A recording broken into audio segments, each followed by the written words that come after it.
Top 10 American Fighter Aircraft of All Time.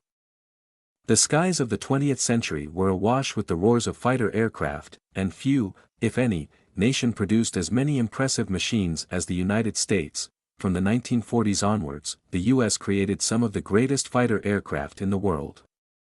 We will largely focus on the primary fighter mission of shooting down enemy aircraft, so some very impressive aircraft that you might expect will not appear. In choosing 10 we have looked at a combination of factors including all-out performance for its time, historical significance and longevity. All these machines proved formidable and are truly worthy contenders. Sadly, some great machines had to be omitted. Let us know which you would have included in the comments section. Notable mentions must be made of the P-40 and F-16 which just missed inclusion, but are both remarkable aircraft. Number 10. Grumman F-6F Hellcat. Timing is everything, and few aircraft have had such perfect timing as the Hellcat, a tough carrier fighter first flown in 1942. Almost perfect from the get-go, it was created in astonishing numbers and was one of the very few aircraft that can be truly said to have turned the tide of war. The Hellcat's main fighter opponent was the Japanese Mitsubishi Zero, against which it was faster, better armed, and better armored. The majority of Hellcats had 6 0.5 caliber machine guns with 400 rounds per gun, providing a balance of bullet mass with an impressive rate of fire. When it comes to the point of a fighter shooting down enemy aircraft, the Hellcat was clearly superior to the Corsair with 5,223 kills to 2,140.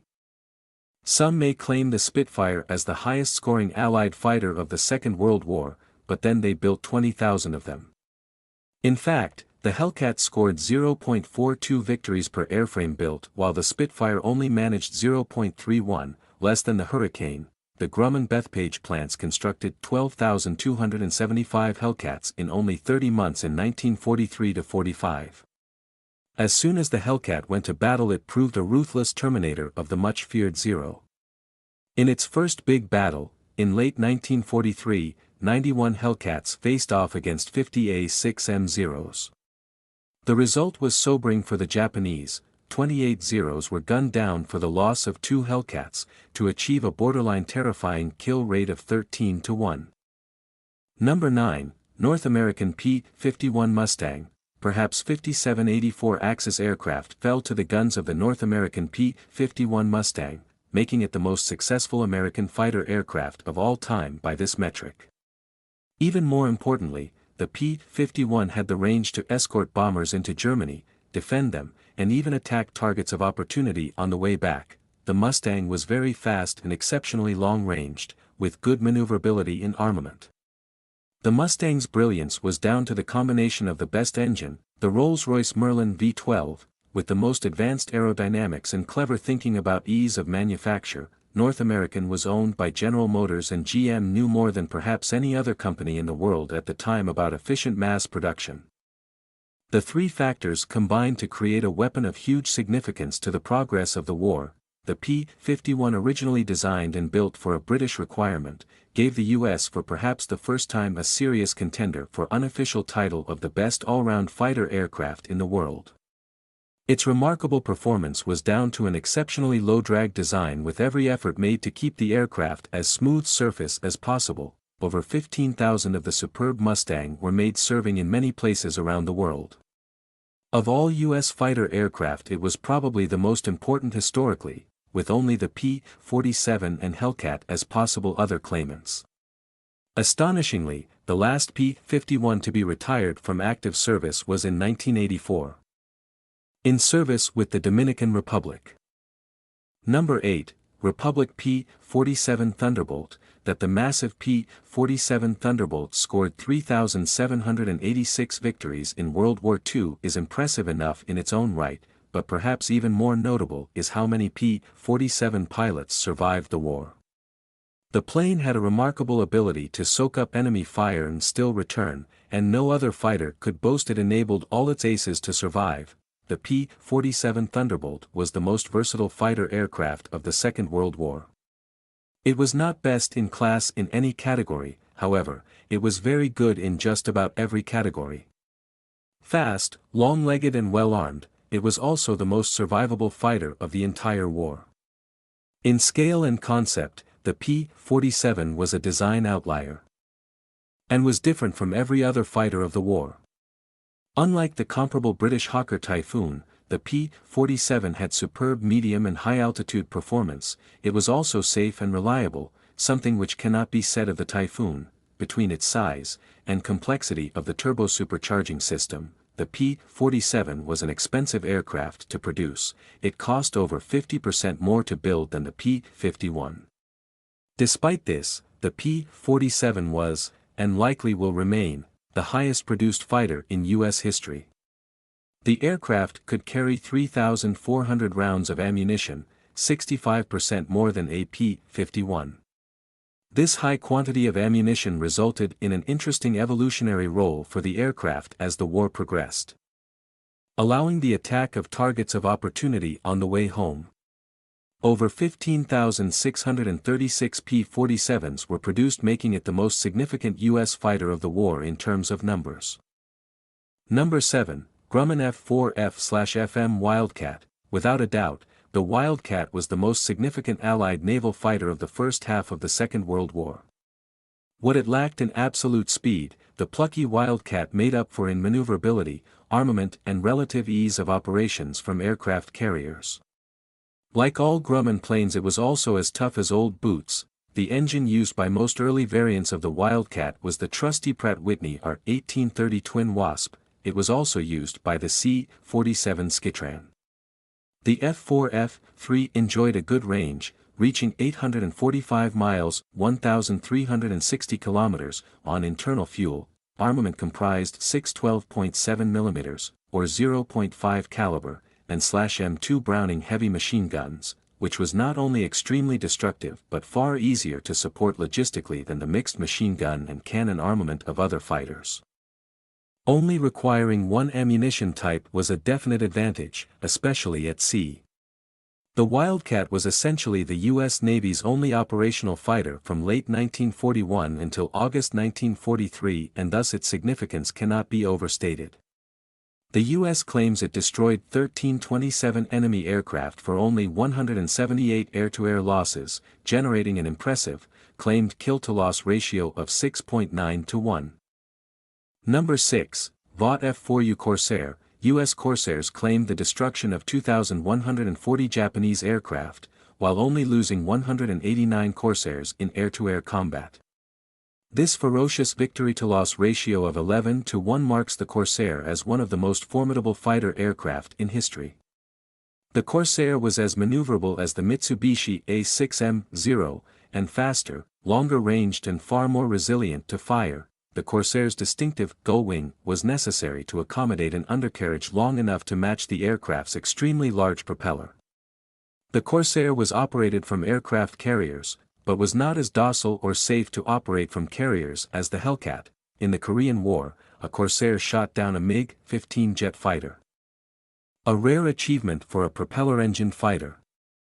The Corsair had the longest production run of any U.S. fighter, reaching a colossal 12,571 when production ceased at the end of 1952. The Corsair was one of the finest piston-engine fighters.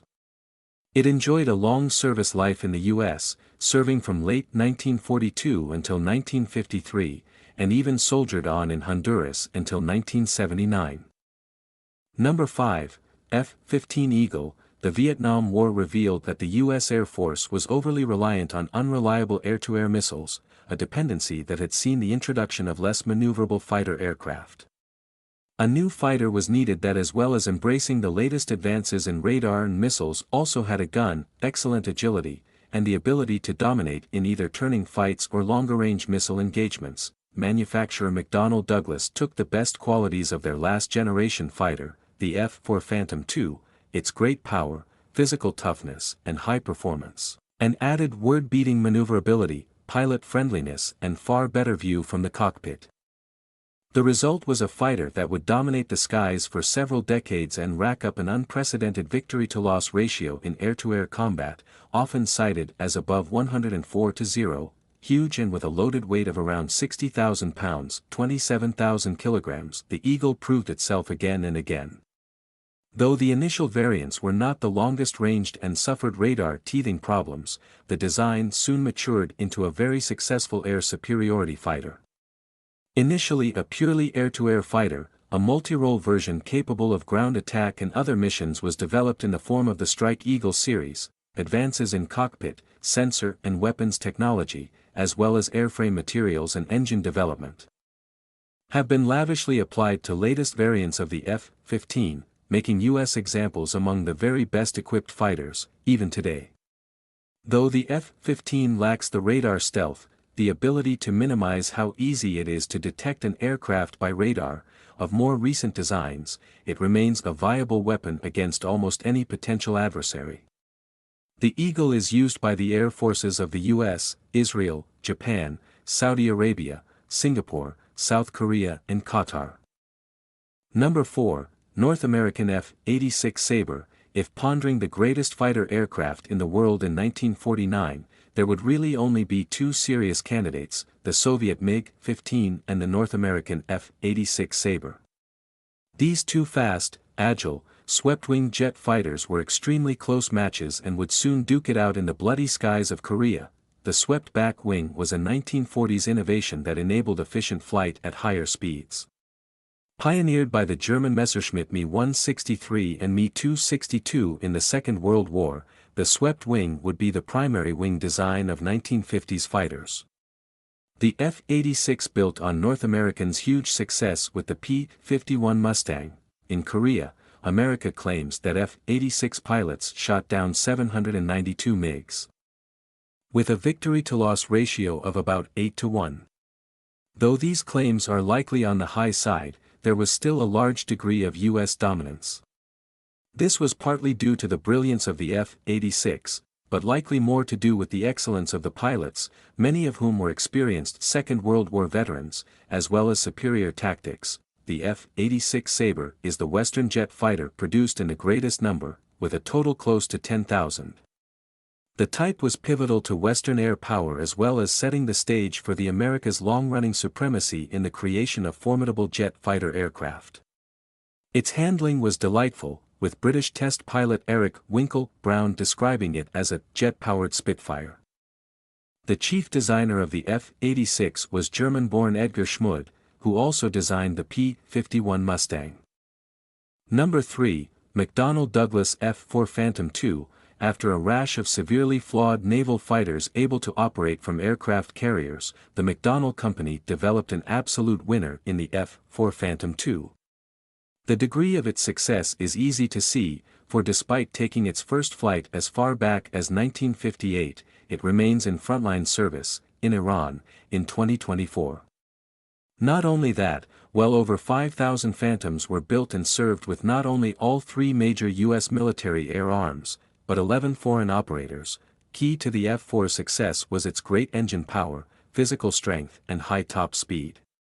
It was versatile and able to carry a large load of weapons. Compared to its peers, it could carry far more air-to-air missiles and fly further.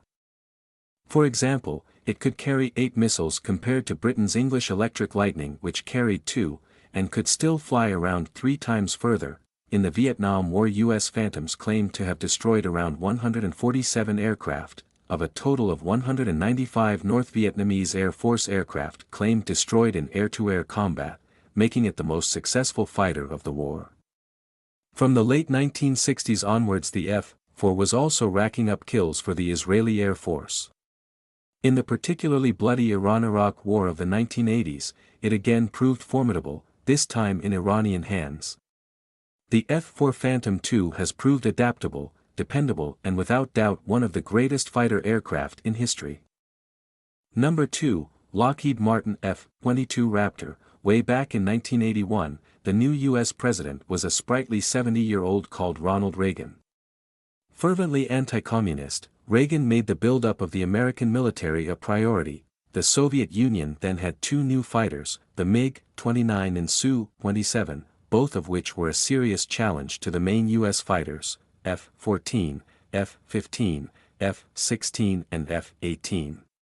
Even more alarming were the new air defense systems being developed. Soviet surface-to-air missiles were becoming very effective, and it appeared they would shred any conventional aircraft that came near, combining the then new technology of radar stealth, supercruise, the ability to get to and sustain supersonic speed without recourse to reheat, and integrated avionics seemed to offer the solution. Little expense was spared to create this new superfighter. It was very expensive, even for a U.S. military program. The result was a marvel that, since entering service in 2005, has utterly dominated every other potential fighter. It's so good that even the newer generation of Chinese and Russian fighters are considered inferior to the Raptor by most observers. A phenomenal performer, though unproved in air-to-air combat, the F-22 remains the aircraft to beat. And number 1, Grumman F-14 Tomcat, famous as for its role in the film of the same name. According to a former U.S. Navy Top Gun instructor we spoke to, the F-14 embodied the broadest capabilities of any airplane ever designed for and flown in combat. It was a tactical airplane with strategic capabilities. With its massively long-ranged Phoenix air-to-air missiles and radar, the F-14 had an unfair advantage over anything then flying. This was combined with an impressive range, decent maneuverability, and arguably the best-trained aircrew then flying. To enable benign landing and takeoff handling with the conflicting needs of supersonic flight, it had variable geometry or swing wings. With over 150 kills claimed by Iranian Air Force F-14 Tomcats in the brutal Iran-Iraq War of the 1980s, the F-14 Tomcat is probably the most successful fighter of the 1980s, even exceeding the F-15 Eagle. The F-14 was also vital for protecting the jewel in the crown of U.S. foreign policy enforcement, the aircraft carrier force. The F-14's brilliance was always let down by its TF-30 engines, but when updated in U.S. service with the more powerful F-110 engine, the true potential of the F-14 Tomcat was unleashed. The Tomcat scores highly for longevity. It is still in Iranian service, potency and, let's be honest, good looks. The U.S. Navy retired it in 2006. Like, follow and share for more fascinating contents like this.